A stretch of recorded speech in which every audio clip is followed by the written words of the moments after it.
Well, thanks very much. It's a great pleasure to be here, but as Stephen mentioned, I'm also from the ABC, so I have an obligation to be balanced, and I also want to make clear it's also not a great pleasure to be here.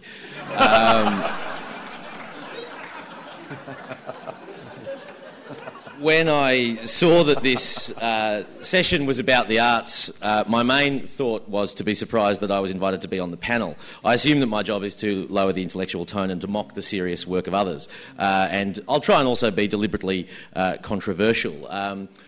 John was talking about the high arts, and Catherine was, I suppose, talking between the high arts and the low arts. I like to think of what we've done. I don't know if I call it art, but I think of it as the sick new low end of the arts. That's what we try and kind of manage. And I suppose the question, do the arts deserve a place at this festival, to me, warrants a resounding yes. Here we are, a bunch of largely middle-class white people talking about how wonderfully dangerous we are all being at this festival. Of course we should be talking about the arts here because the arts does the very same thing. The first thing that I would say about arts and danger is that you should always be sceptical of anything that claims to be dangerous. Things that posture themselves as dangerous probably aren't. They're probably being done in a very safe environment, and at most they're probably aesthetically adventurous, but delivered to a group of people who are also aesthetically adventurous, and therefore the whole thing is covered in a pall of safety. When you think about what something dangerous is, to me, I suppose the question is it a threat? What could it be a threat to? The first, and I think arguably most significant threat is one we haven't talked about so far, which is a threat to your physical safety. That's what we all think about first when we think about danger. It's that feeling that you get when you think you're going to have the shit beaten out of you. None of the art that we've been talking about today, I think, comes into that category, except perhaps the empty chair that Stephen mentioned. There are people overseas who operate in societies that don't have freedom of expression. What they do is dangerous. And it probably doesn't matter whether they're trying to reveal truths about humanity or do abstract conceptual art. The context in which they do it makes what they do really dangerous, and they often end up in prison for it. We live in a society, thankfully very much, where really none of us can do that. So in one, I think, quite important way, it's kind of impossible for art to be really dangerous in Australia because we are a liberal society that broadly has freedom of expression. Now, that freedom usually manifests itself as freedom of very poor expression. I like to think of myself as one of the key abusers of free speech in Australia. But that's what freedoms are about. It's the freedom not just to do things well, but to do them badly as well.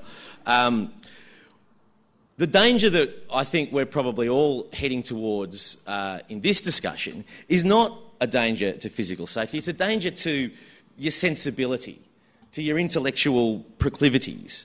And that's where we get into the territory of shocking or offending. And I suppose it's an area that I've had all too much to do with in the last year or so. When we first started The Chaser, the very first editorial that that somebody else wrote, but which I claim credit for, said that it was impossible to shock these days. And we weren't trying to shock because everyone shocks these days.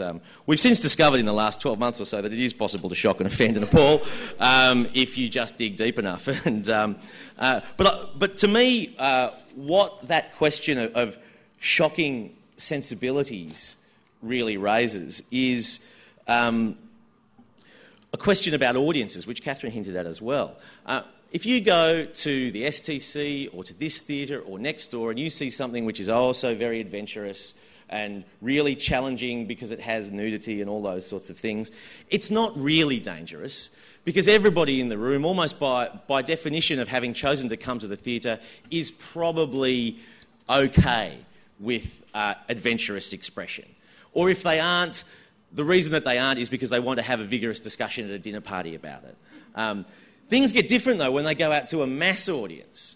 And that's when, all of a sudden, things are in the living room of people who weren't expecting to see something shocking to their sensibilities. And I suppose that's something that happened to Bill Henson. If his little exhibition had been shown by the people who got the email with the image and no one else, it would have passed largely without notice, I feel. What happened, though, was that image all of a sudden attracted a much larger audience thanks to electronic means of delivery. And when it got into Hetty Johnson's inbox, and when it got into the inbox of, media, the mainstream media looking to make a story, then all of a sudden it did become offensive to a whole lot of people who weren't really the intended audience of it anyway. And then I think some work which is actually pretty dangerous, pretty exploratory and uncomfortable, clearly sexual, but interesting. Then we ended up in a really dangerous territory. And what's interesting then is that what happened to Bill Henson was he found himself, in that area of dangers to his physical safety. He had to worry about where he went all of a sudden. Later that year, I mean, he's a genuine artist. What The Chaser does is not that, but we did manage to find ourselves in a similar situation. I had a kind of hilarious call from my wife during the Make a Realistic Wish Foundation fiasco when she was a little bit upset, pregnant at the time, and she said, "I've just been visited by the New South Wales undercover police." I said, "Really?" And she said, "Yeah, they just came round to tell me there's nothing to worry about." While their intentions were appreciated, we were shit scared at that point. Because, a sketch that we did earlier this year, I did offend people. And the interesting thing was that the people that it hurt, and they're the people that I care about, the people who are close to the issue of childhood cancer, mostly they expressed their hurt in really dignified, sensible, and reasonable ways. Others were, empty vessels making a lot of noise, who rang up, talked back, who then insisted that the whole audience watch a sketch that they probably wouldn't have watched otherwise so that they could get offended. And that's when, we did feel a little bit in danger a couple of times when people were saying, let's go round to their houses and let's beat them up, which was fine. I mean, I personally think that we deserve worse than that. But that was kind of one of the few times where I suppose the idea of offending sensibilities, which is dangerous, but I think in a pretty slight way, then sort of drifted back into that first category of danger that I was talking about before, the physical danger. And that's because the audience had changed, because all of a sudden we had 1.5 million viewers, and we presented a sketch which was badly written in some important ways, but which probably just wasn't for the audience that it got. I don't know if any of that's any help. I would probably say that when you're trying to get out of the little cliques of niche art, it's interesting whether or not the best thing to do in terms of art is to try and just alienate your mainstream audience by saying, yeah, well, fuck you, we're a bit more adventurous and we hate your conservatism. Or is it more interesting to try and convert those people, to gently make them a little bit more adventurous than they were in the first place? Arguably, I think that's a harder thing to do, and it's a task that a lot of artists don't take on, and maybe they should. Not all art is dangerous. Most of it is, intellectual pleasure, leisure-seeking, and I think that's perfectly fine. Some art is dangerous. Some art is dangerous in a good way. Some art is dangerous in a bad way. Some art is responsibly dangerous. Others is irresponsibly dangerous. I suppose the only thing I would say at the end is that John began this discussion by talking about, by giving what I thought was an understandable but really ultimately limited definition of what the arts are, and then criticising things that aren't that because they're not what the definition is. Art, I think, has several functions. In sometimes it is to explore the deeper questions about the nature of humanity. Other times it's just to distract us, to let us relax, to have fun. I think both those functions are entirely legitimate, and the question is which function you choose and whether you do it well. And I think that political art can be good, but most of the time it's just preaching to the converted, and so it doesn't achieve much in itself. So I do tend, even though we kind of make a habit of condemning things pretty flippantly, I do ultimately think that the arts tend to be vague leaders in thought trends in a society, and therefore we should probably not criticise them too much for trying adventurous things, even when it seems a bit twee, as it so often does. But yeah, look, real danger is something that you know when it hits you, and I think most of the time art these days doesn't do that. Danger to sensibilities is a much lesser category, and I'm not sure that just trying to outrage conservative people is the world's most worthwhile undertaking. Thanks.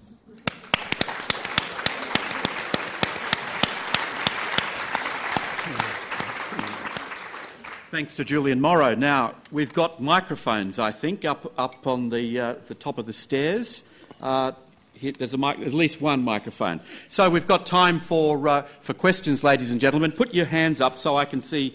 Okay, well, we'll take this lady halfway up here and then we'll come down to the second row. Now, we're happy to hear points of view as well as questions, but don't ramble forever because other people will be wanting to have a say. So can you start us off? Yes, I have 2 points of view. First of all, I want to say how much I appreciate what John Carroll had to say. I'm so glad that you have made the effort and taken the energy to be a kind of link between the university and the general public, that you're not just speaking to a group of academics or students lucky enough to have you speak to them and teach them.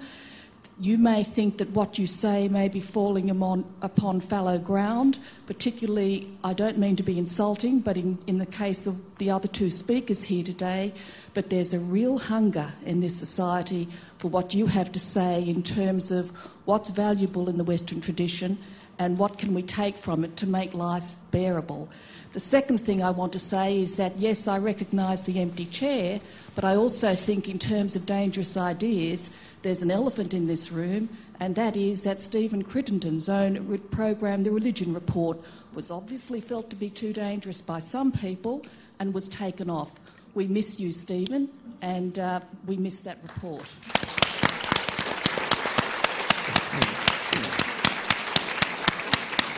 I won't make any comment about this because this program's being recorded by the ABC.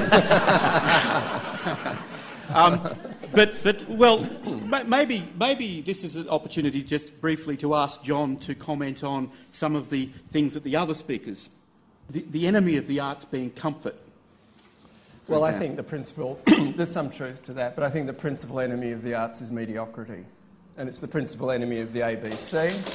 And it's one reason that Stephen's program was closed down, I think. It was a rancour against something that was excellent. And if I could just continue your second remark, and thank you for the first, the ABC closing down religion is really closing down high art, because you were actually conducting a serious conversation about Islam, its place in the world today, and how we in a largely post-church society can continue to think about the sort of issues that I was raising before.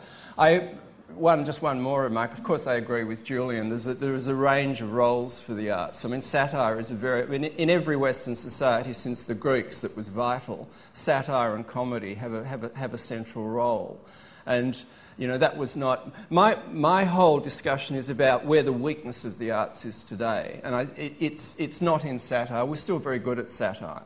And it's not in entertainment and you made the point, ironically, that it's not in television. And it's certainly not in popular culture even television. Though there's so much trash television, ironically, we're living through a golden era of very, very major high-quality television. Exactly. It's in the opera houses, the art galleries, largely in the music halls, but not entirely in the music halls, not entirely in the opera house. It's in the traditional bastions of Western culture and their institutions and in the universities that things are really in trouble. I think not in Australia, certainly not in satire. Another question. Down over here. Yep. Hi. Hello. Is it working? Oh, hi. Hello, everybody. Just quickly on your point about the joke, the Carl Sanderlands joke and the stand-up comedian that gave the Jewish comment. There's a BBC Radio 4 Women's Hour podcast you can listen to in which they discuss how rape jokes were a big feature of the comedy festivals on the circuit last year. They opened it up for discussion, and fascinatingly enough, all the people that got offended by the rape jokes and thought they should never happen and they're absolutely terrible were by large people who had no experience of rape at all. There were a lot of comments that came in from people who had been raped, who had been abused, who had suffered those sorts of indignities, and their response was, it was absolutely brilliant. The jokes were funny, they were clever, they brought a topic into the light, using humour, being dangerous, pushing boundaries, but in an intelligent, informed, articulate way. That is why I believe the arts do have a place at this festival, and the more dangerous, the better. Okay. Can I now come there was in a lady, there? just Stephen, one. There's a lady down here with somewhere. Yeah, I'll let you. There's a lady down here.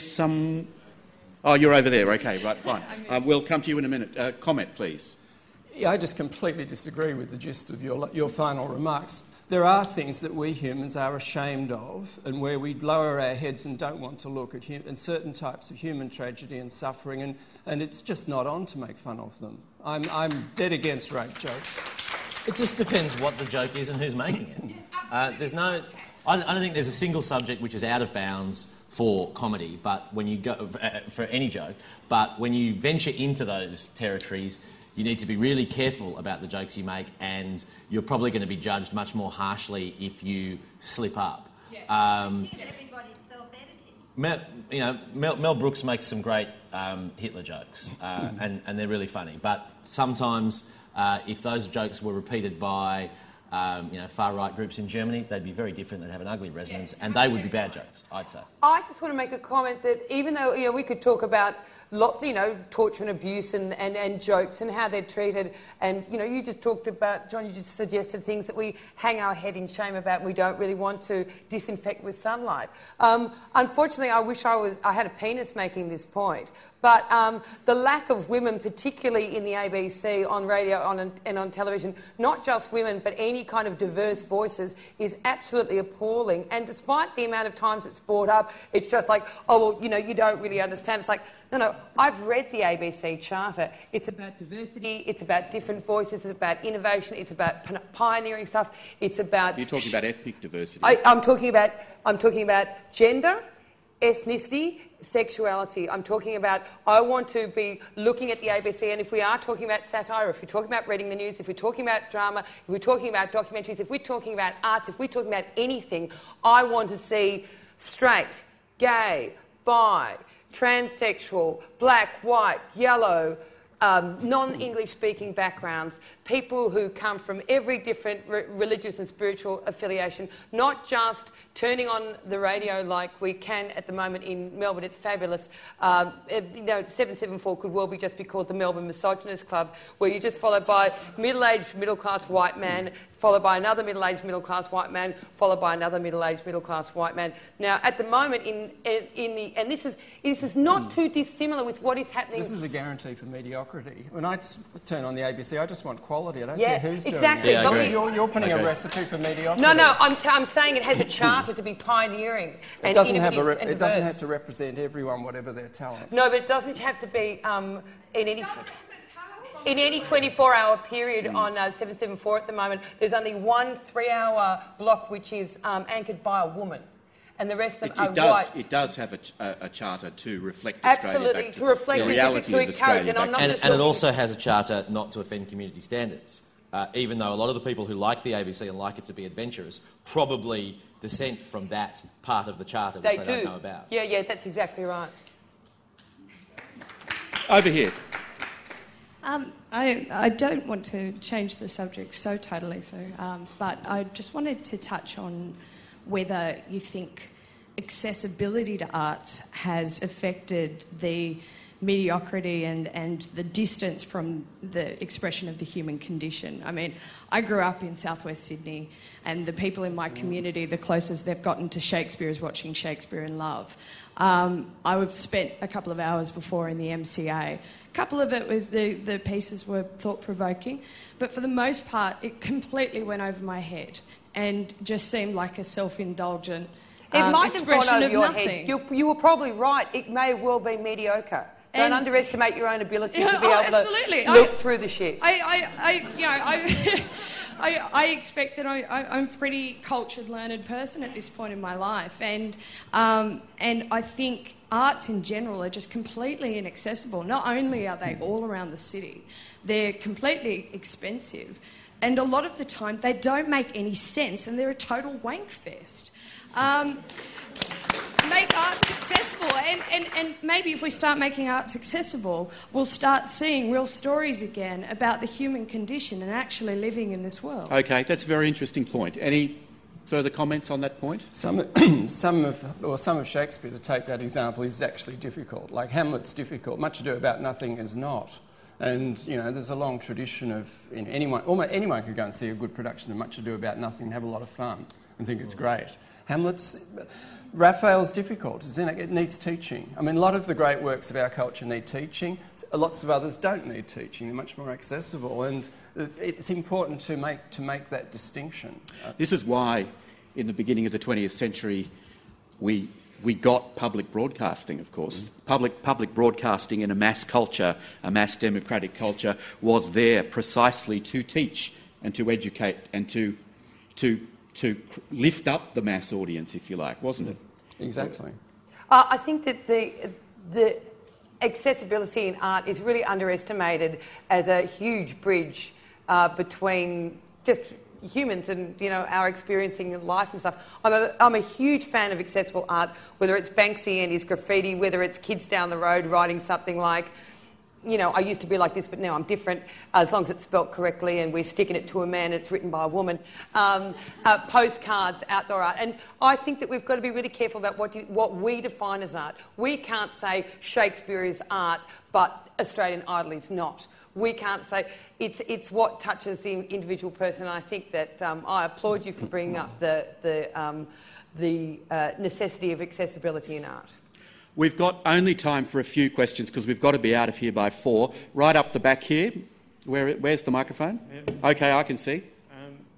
Over the years, I've been involved in quite a lot of oppositional and confrontational art projects, and I think that the most challenging work that we've ever produced has been when it's autonomously created. I think that that's something that is waning. The art world is becoming increasingly high capital, institutionalised. It's very much centrally bureaucratically controlled, and I think the only way for artists to actually start to create challenging work is to create artist-run initiatives on their own terms, and to give themselves that freedom to be exploratory and to make mistakes. Okay, thank you very much. Somebody else, please.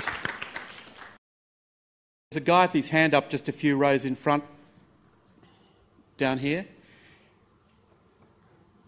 Just to fill in for a moment, it's a long challenge, almost normal in the Western tradition, the difficulty of finding patronage for artists. That's why if you're a true artist, you have to have such a strong sense of vocation to continue at it and to the point where you find someone who will support you. That's been the norm over thousands of years of our history.